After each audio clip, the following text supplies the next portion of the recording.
Welcome to another edition of the Invisible Wheelchair Interview Podcast. I'm Donald Grodoff, family coach with FamilyOCD.com, FocusedHealthyFamily.com, and of course, InvisibleWheelchair.com.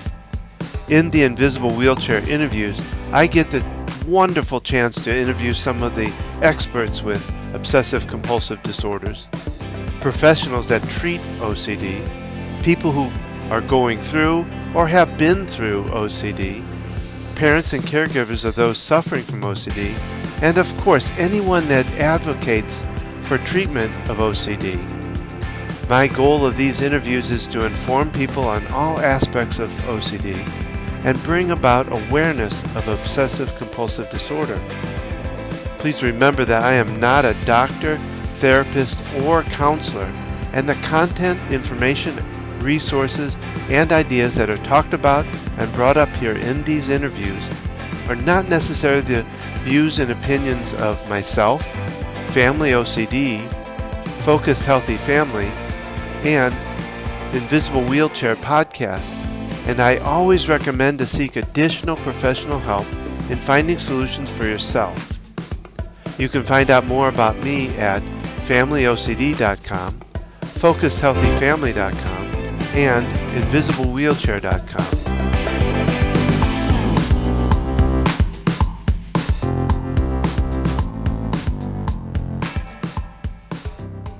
This interview was recorded on June 23, 2017. I am so excited today to have Ryan Glubo as my guest. Ryan knows firsthand about living with OCD. Ryan Glubo is the owner of Worry Free Fitness here in Charlotte, North Carolina. You can find it at www.worryfreefit.com. By the time he was in second grade, he realized he had Obsessive Compulsive Disorder, or OCD. As he grew older, he realized he did certain things very different than others. He has been hospitalized, seen numerous doctors, therapists, professionals, and been on countless different types of medication, but that has never stopped him. He was a nationally ranked tennis player who went on to play college tennis as well as graduate from Bloomsburg University. Luckily, Ryan had a supportive cast of people in his life, from his parents, his sister, and these days, his loving and supportive wife. Growing up, he didn't have the luxury of being able to connect with others who suffered from OCD, and he felt he was alone. As time went on and he grew older, he realized that he was not alone. He turned his suffering into a passion for helping others through their OCD, through exercise and fitness, when he started Worry Free Fitness, with the goal of helping others who are suffering from OCD, anxiety, and depression to get better and to know life can be enjoyable. So Ryan is here with me today to tell his story and bring a message to the world. So let's get to the interview now.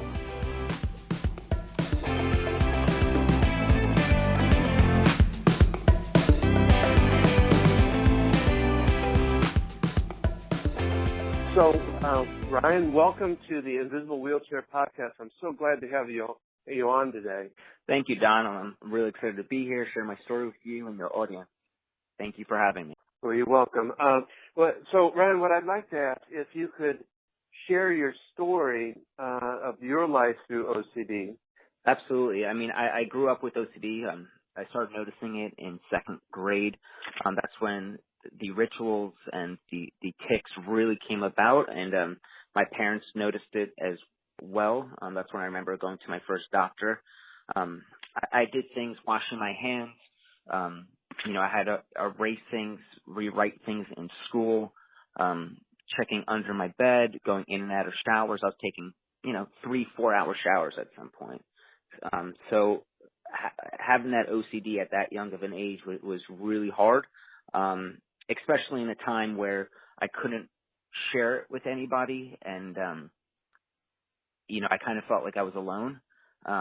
So as I got older, I was able to see more therapists, really found a therapist that worked for me, and I had a supportive family. I had my mother, my father, my sister, who really, took me under their wing and really helped me along the way.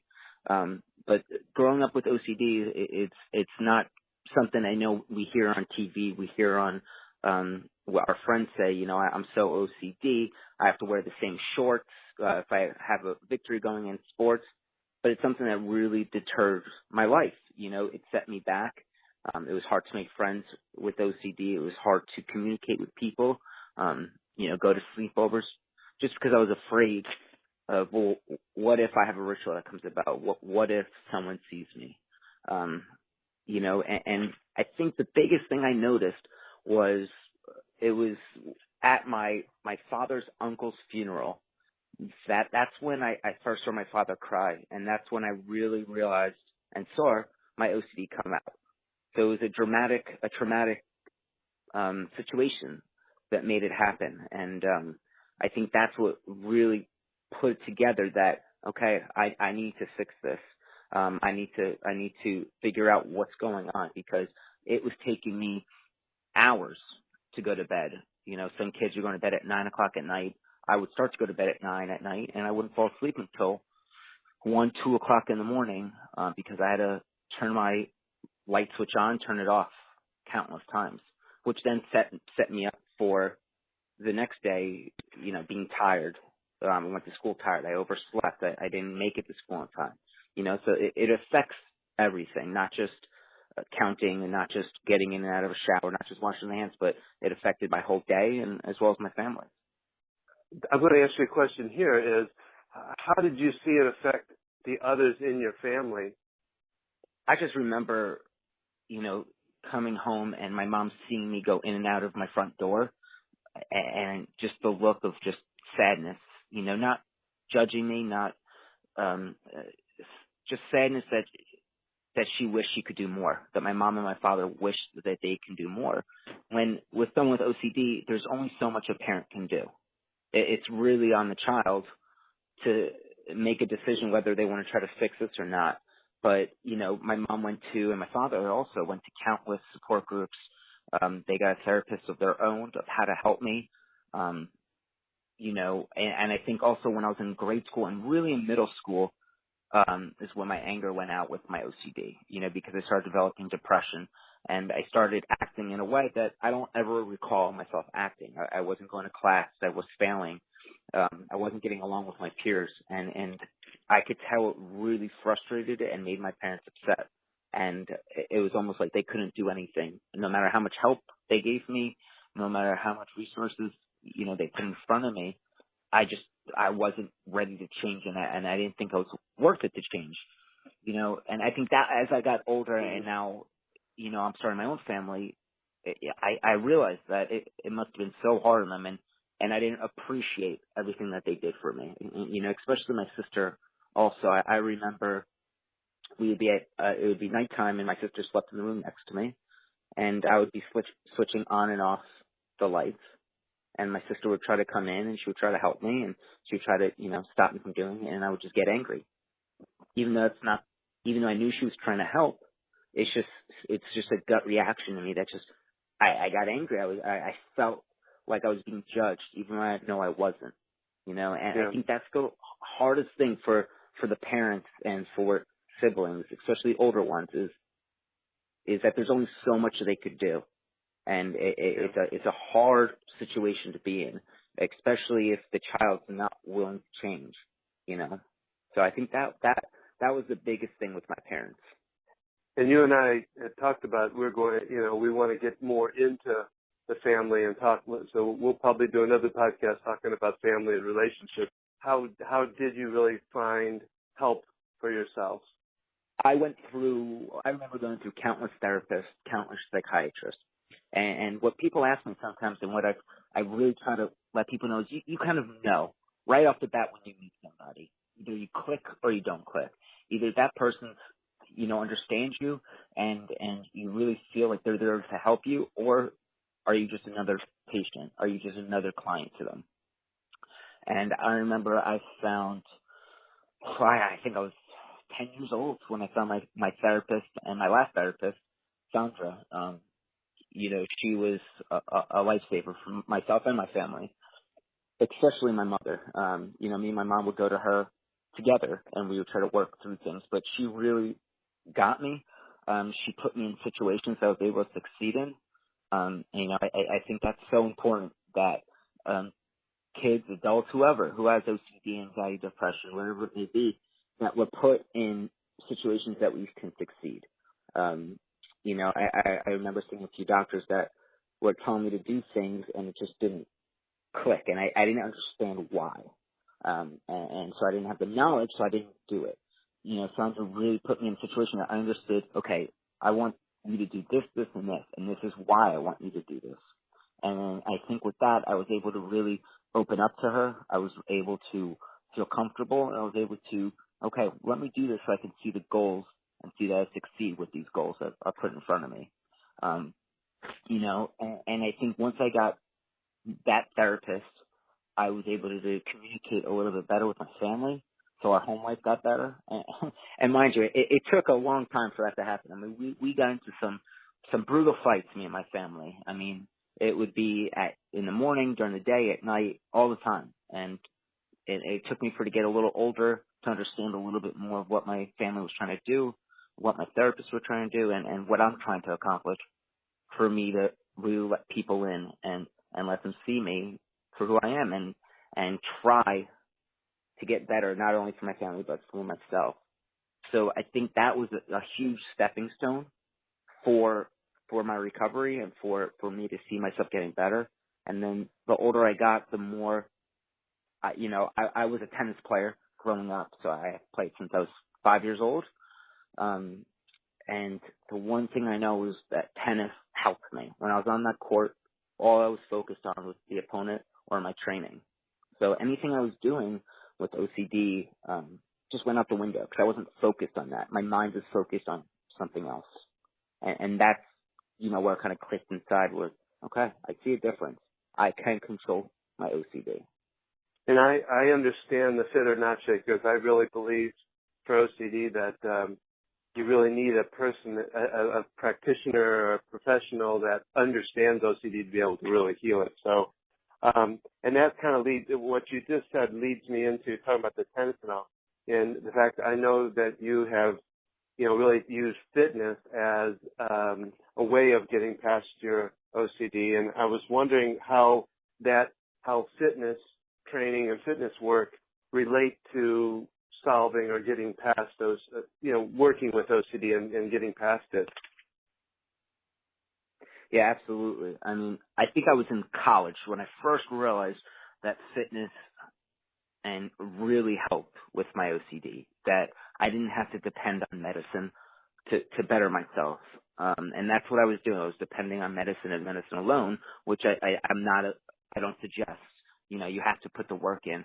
And I remember when I was in college, I was a part of a 24/7 fitness. And no matter what, so 24 hours a day, 7 days a week. And no matter what time of day it was, if I had a certain ritual that came out, whether it be washing my hands or checking or asking questions, I wanted to do an experiment. I wanted to, because I knew I felt better on the tennis court. I knew that when I was playing tennis, when I was running for a tennis ball, I felt better. So I wanted to try a little experiment, and I went to the gym. Every time I had something, no matter how small or big it was, I went to the gym and I went for a run, or I did weights, or I jump rope, anything that got my mind active. And I found my OCD to decrease. I found myself not focused on my OCD, but almost forgetting I had a tick, or I had a ritual that I was doing. I would be in the middle of washing my hands, and I'd be on minute number 10, and I'd be like, you know what? I'm going to go to the gym. If I feel this way after 5 minutes of going to the gym, then I'll go back to washing my hands. And not all the time, but more times than not, I found myself forgetting I was even washing my hands, and I was just in the zone, listening to music and working out. And that's when it really clicked to me that, hey, fitness is a big proponent with mental health. And to me, what I've noticed is, I've trained my mind for so many years that I have to do things a certain way, that I have to, if I'm in the middle of a ritual, I have to complete it. So I've trained my mind that I have to complete this ritual that I do, that I have to wash my hands, or if I don't, bad things are going to happen. Well, since college, I've tried retraining my brain saying, okay, well, I'm in the middle of this ritual. I don't have to complete it. I can come back to it if I feel the need. Let me try breaking it up. So I'm almost breaking up the cycle is the term I like to use. I'm breaking up that cycle in my mind. Mm-hmm. And, that really helped. And I really think, especially building a stronger body, people say, well, people do fitness for a six pack or for, bigger muscles. So no, that's not the point of it. You're also building a stronger mind. You're building confidence. You're building coordination. All these things that are interchangeable with OCD. How long do you think that using fitness, how long do you think it took you to get to a point with OCD where you feel like you were managing it? Just like I've trained my brain for so many years, 15 years, to do things a certain way. It takes a while to untrain your brain to do it that way. I started seeing results, though, within a few months. Not saying that I wasn't doing my OCD, but that I felt like I had control over it. And Yeah. I did have times, I did have times where I was, my OCD got out of hand. But I felt with the fitness, I was able to reel it back in. That before I was doing fitness, if I went out of hand, it'd be out of hand for a few months, for 4 or 5 months of just uncontrollable OCD. Now I feel I could rein it back in, and within 6 months, I got it to the point where it wasn't a few months where my OCD rituals were going out of control, but maybe it was a few days, and then I was able to work it back in. And I got to the point now where it's not even a day that my rituals go out of control. I'm able to control them. I'm able to change the cycle in my mind, forcing myself that I don't have to do this, but there's an other way. There's an alternative way to helping, and I think everyone's different, especially with the kids that I see. Everyone's different. Everyone handles, this method a different way. But what I try to say is the longer you stick with it and the more you give a chance and the more you're open to it, the more of a change you'll see. Because I did it for myself, I was 100% open. I believed in it, and I still believe in it to this day, fully. So for me, it's a little bit quicker because I went all in. I did everything I had to do, and then after college, that, like you said, that's why I started Worry-Free Fitness, because I felt a real connection with it. I feel it could really help, and, and I feel because I've been through it myself, I have a deeper connection and a deeper meaning with OCD and helping others to make sure they don't feel that they're alone and that there's no way out, because that's not true. So that's great. So I guess I want to know a little bit more about Worry-Free Fitness. What specifically do you do at Worry-Free Fitness to help others that are going through anxiety or going through OCD? How does Worry-Free Fitness work for you? With Worry-Free Fitness, each child, each person's different. So I really, I meet with the child, I meet with their parents, and we try to assess what's going on. Okay, so whether it be through depression, anxiety, OCD, we assess what those rituals are and what they're going through, and then we implement a specific program to help that child or to help whoever it is we are working with. What I found is especially with OCD, we just go through our day and we just go through the motions as if please don't let another ritual or another episode occur. So we don't really have any daily goals that we're trying to achieve. We're just trying not to have a ritual come about. So what I try to implement are specific goals as well with this fitness program to give the child a sense of accomplishment, a sense of direction to what they're trying to accomplish throughout the day. And what I found is that, just like with me, if they're in the middle of a ritual and they're able to separate it through a specific fitness program, and again, this program really is supposed to be for someone that they could do in their home. So you don't need to join a fancy gym. You don't need to, you could do it in your home. You could do it right outside. And when we do this, we're breaking the cycle. I mentioned that before, trying to break the cycle of this OCD, of this depression, of this anxiety that all are interchangeable and, that all relate to each other, and trying to change how our mind perceives OCD. Right now, and I know I went through this, I woke up every day my first thought was, I hope I don't have a bad day. I hope my OCD isn't out of control today. I hope I can get through a normal day. I hope I can get through class today. Well, I was setting myself up for negativity. I was setting myself up for failure. What we're trying to do is we're trying to set up our clients with success, with positivity, and I do that through fitness. So whether it be running or lifting weights or yoga or meditation or anything of that nature, everything is supposed to be positive. Everything is supposed to set this child up for success and for positivity. And that's what I found fitness can do, because it builds their confidence, it builds their self-esteem, it builds, their coordination. And while breaking up the cycle, and sometimes they don't even realize it. They're working out, they're doing weights instead of doing a ritual, and they don't even realize that, well, before this, I was in my bathroom washing my hands for 4 hours. Well, if I know I don't have to do that now, maybe later when my ritual comes out, I can say to myself, let me try something else that Worry-Free Fitness taught me. Let me try doing a circuit training. And then if I have to go back to the ritual, that's okay. But maybe I won't have to, and maybe I can get through this and break up that cycle. And that's really what we focus on, breaking up that cycle through fitness, encouraging positivity, and encouraging a different way of life, improving life. Oh, that's fantastic, Ryan. Can you give me, your website, your phone number, where you're at, a little bit about Worry-Free Fitness for people that might be listening? You can find us at www.worryfreefit.com. My name's Ryan Glubo. I'm the owner.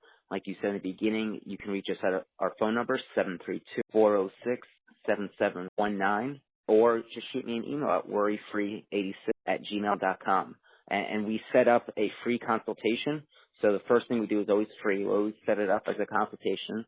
This way I get to meet the parent and the child and the parent gets to meet me, and we go from there. It's really important that we're all comfortable with each other, because if the child doesn't trust me or trust the process, then it won't succeed.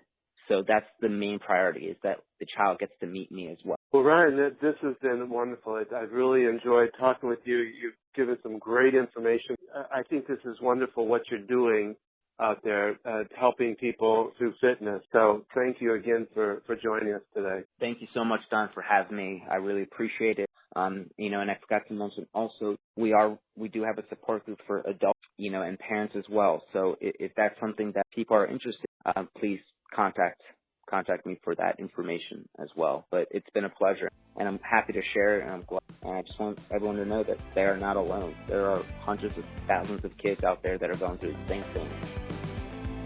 And we will have that support group information and Worry-Free Fitness, Ryan's information up on the Invisible Wheelchair podcast site and on FamilyOCD.com, my site. So again, thank you, Ryan, and everybody have a great day.